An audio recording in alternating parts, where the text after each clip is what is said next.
அவன் அருளாலே அவன் தாள் வணங்கி நரியை பரியாக்கி விட்டதும் பிட்டுக்கு மண் சுமந்து பிறம்படி பட்டதும் இறைவனே இறங்கி வந்து எழுத்தாணி தொட்டதும் வள்ளலார் சன்மார்க்க நெறி பெற்றதும் மனிதன் கடவுளுக்கு சொன்னதும் திருவாசகம். திருவாசகத்திற்கு உருகாதார் ஒரு வாசகத்திற்கும் உருகார் என்றால் அதன் சிறப்பு என்ன? தொழுது அடி அடைந்தவர்கள் தொண்டர்களான போது அழுது அழுது அடி அடைந்து அன்பரானதுனால் அது திருவாசகம்.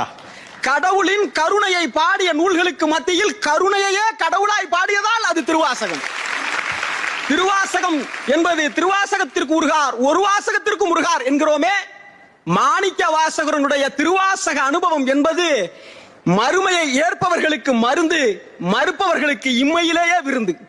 ஆண்டவன் பெயரால் உலகத்தில் பிரிவினைகள் நிகழ்கிற பொழுது ஒரு மதம் பரப்ப வந்த பாதிரியார் திருவாசகத்தை மொழிபெயர்த்திருக்கிறார் என்றால் ஏகன் அநேகன்